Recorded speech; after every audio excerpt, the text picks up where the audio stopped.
let's go ahead and get into. This will be the last thing we do for this evening. Mando. Yeah, what we'd like to call Mandy and the Kid. Mandy and the Kid.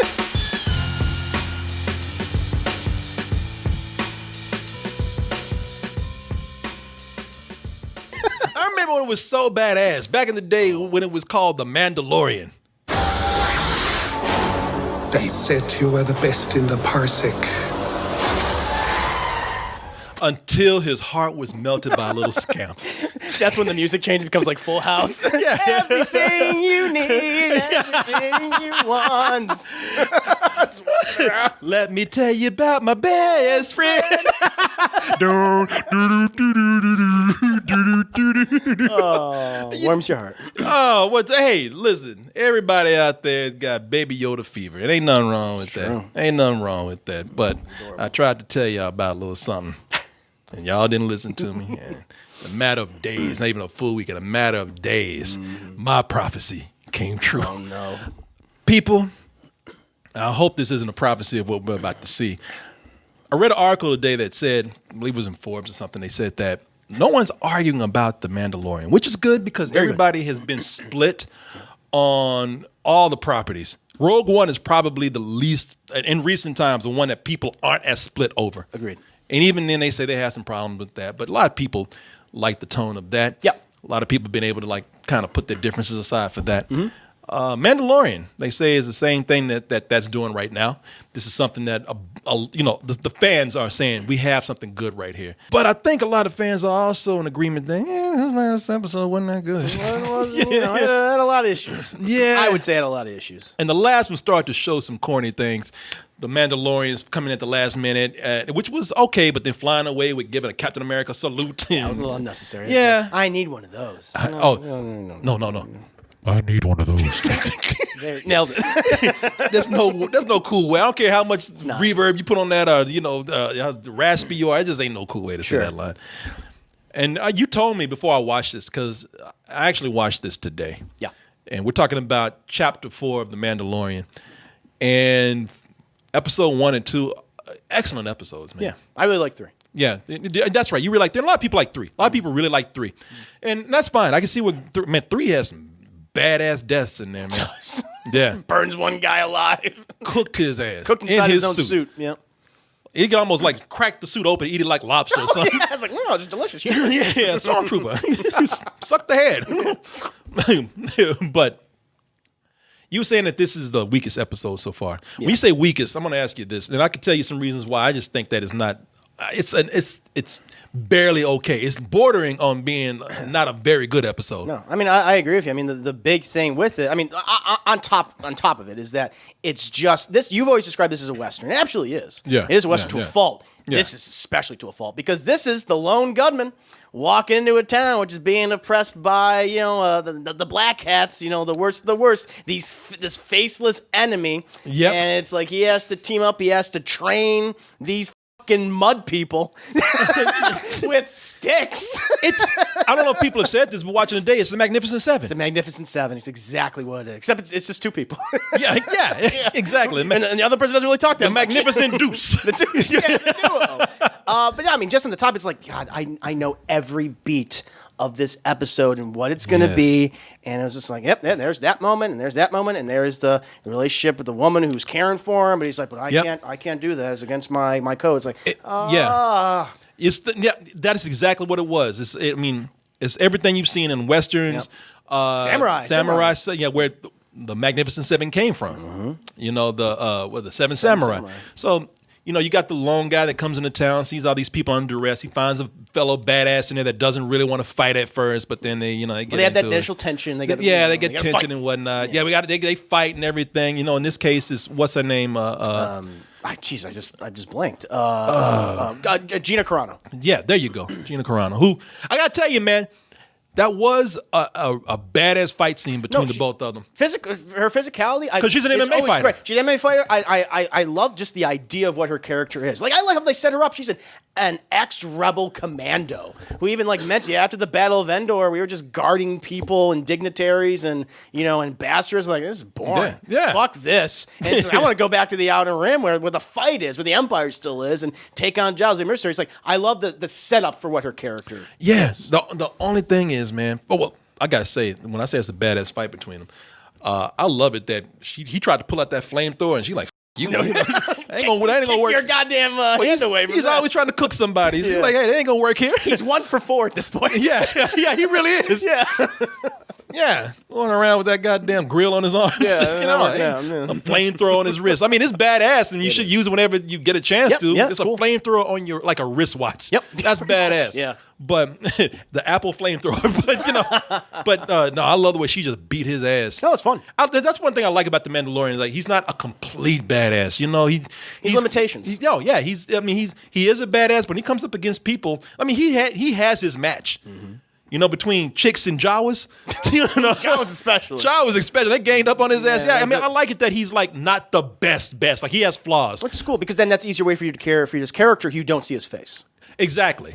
Easier way to do that. Exactly. But you got the lone warrior comes into town, meets when somebody starts out as kind of a foe, then they decide to work with them. Team up. They do they find these people who don't know how to fight, but then you got the fight montage, and they're always doing that same shit. I don't know what this move is. You get some sticks and it's like backwards. It's like backwards and then ha. It's like 3 moves. It's like that's not gonna save you against the goddamn orcs of Lord of the Rings who have laser guns at this point. No, and by the way, every time I've seen people do I've never seen them use that move in real battle. Never. They forget. I was like, I don't remember 2 either. Yeah, you like you said, the faceless are at least the villains with no personality. I think that's one of the things that is the weakness of now it's starting to show the weakness of having 40-minute episodes. You get rundowns of tropes and cliches like we've seen with this. Like these guys, they might as well be orcs from Lord of the Rings. They are orcs from Lord of the Rings. Matter of fact, I told you this. They reminded me of the enemies from the Ewok movies. Those direct-to-video ones. In like the Battle for Endor, they fight orcs. To fight for Endor, and then that's what I was like, are this a connection? Are these the same species of this? I've never seen these things before. Stabbing robots in the back of the head. Get them right.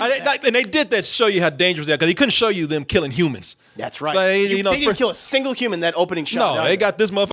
Yeah. I was like, you don't got a face. That droid whine. Yeah. I don't even like the bandits because the bandits are just they're just again they're just creatures, the ugliest creatures that look evil who come in and just snarl. They don't even talk. They don't talk. Yeah. I thought that was lame, man. Yep.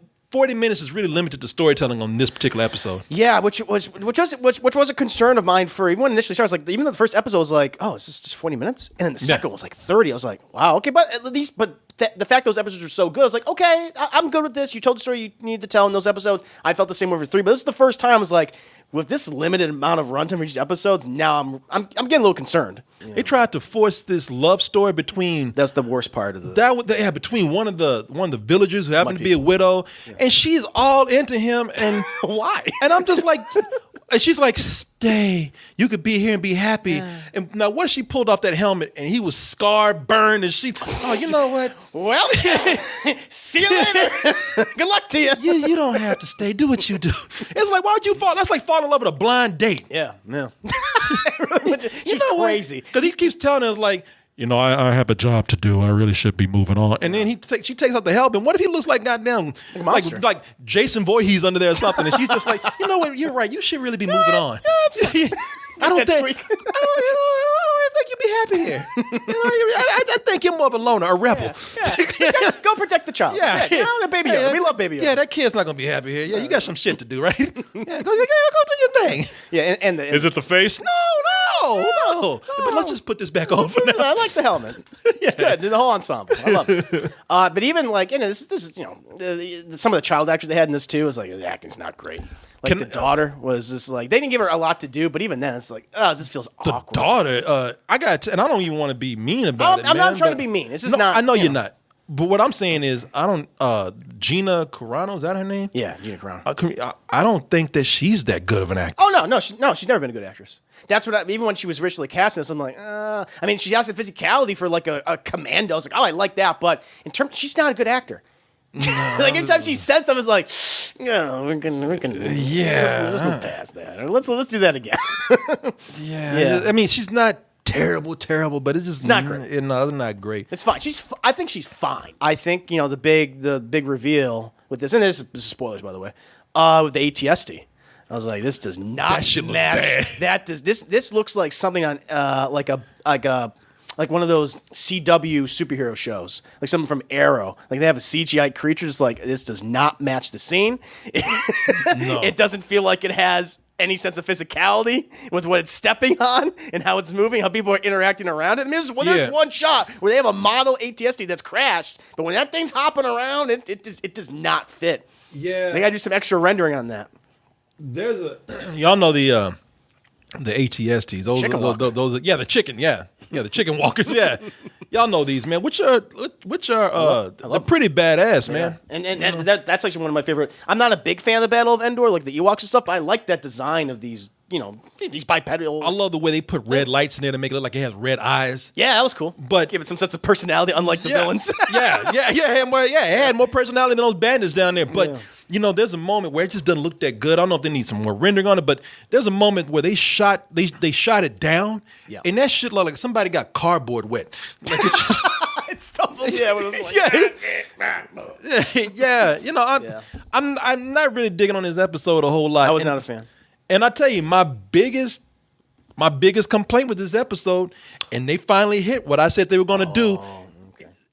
I said it's only going to be a matter of time before you see Baby Yoda start to take over, man. Yep. And Baby Yoda, sure enough, man, this shit is turning into a commercial. There's even moments in here where the kids actually, they say like a commercial, they say, can we play with them? Yep. He's so cute. Can we play with? And then they sit down and have moments where it actually looks like a group of kids playing with a toy Yoda. Yep. I even think they designed little Baby Yoda to look like a toy. They have moments where he's walking. Like, why would they put this fool? He's got legs about the size of my thumb. Pretty much, yeah. And the Mandalorian, this mother put him down to walk behind him. I thought that was bullshit. I was like, no way would he do that. I was like, no way. He can't keep up with you. But there are moments where I think they'll come out with a little Baby Yoda walking toy or something, and they want to make this thing look like that toy. Yep. They could probably do this with some cool CG or whatnot, but no, they want to look like something that you can buy. Mm-hmm. Something that looks like you actually have a Yoda. Like that's how it looks. So I like that it's staying true to the special effects. It's a puppet. It's of Star Wars. Real true puppets and practical effects. But that shit looks like a toy, and it looks like a toy for a reason. Sure, it's getting a little mushy now when he's around. He's going ba ba ba. He's doing a lot of the ba ba ba. Oh no! He's starting to do that now. Yeah. But I'm talking about Mandy. He's like, all right, you like that? Okay, fine. All right, well, let's go down here and see what they got. Okay, you little, all right, you little tramp, come on, scamp, you little womp rat. That's what he is exactly. Womp rat. Yeah. All right, come here, you little womp rat. And I was like, all right, he needs to be hardened. Yeah, a little harder, what you've kind of established so far. Like we already know he cares for this thing when he came back for it. Yeah, and I liked how they played all that out throughout episode 3. But he wasn't talking cute. Yeah, they're running for their lives, and sure, but it was still, you saw that he looked like, again, subtlety. When he unscrewed, at the end of the episode 3, when he unscrewed the little ball on the stick and gave it to him. Yeah. That's all you need to do with that. No need any cutesy dialogue, womp rats or shit like that. Completely agree. Yeah. And I'm not going to put this on the director because people might want to say, this is directed by Bryce Dallas Howard, this episode. A lot of people might want to put it on her, like, oh, this is so cute and everything. She didn't write it. No, it says right afterwards, written by John Favreau. Yeah. Mm-hmm. So how many episodes we got left? 5? 4. 4. It's 8. 8 episodes. Okay. And that's kind of to my point. It's like if you have a limited number of episodes and there is this short, you cannot afford filler. There's no excuse for that. Like everything should be inherent to the plot going forward. Yeah. Setting up this conflict with the Empire going after this kid. Like if anything, like we finally got back to the main plot in the last 2 minutes. Yeah. When that bounty hunter came out of the way, which I'm thinking, if they kill it, I was like, that would be very interesting if they did. I was like, what are they gonna do? I thought, oh my God, okay, and then they didn't. And then she somehow traveled a mile all the way to the woods. To get behind the guy. Yeah. Real shit bounty hunter. But if they Yeah. killed him, it's like, wow, that would have been something. Yeah, and I then agree. That's a quest for revenge. But that changed people's expectation of what the show is. Yeah, but But they didn't do I don't it. They know. didn't I do see. it. I think they're too afraid to do something like that, and they won't do that. Yeah, They'll kill a toy. They don't have to do the things that you're talking about as far as being so cold-hearted and whatnot. But I hope they kind of keep the edge and the way the character was presented. Yeah. In later episodes, instead of softening him up so much now. I mean, because this really is turning into this is not. If they keep going down this route, this is not an episode. This is not a chapter. It's a commercial. Yeah. So we'll see. Yep. I'm not a fan. Those not. No.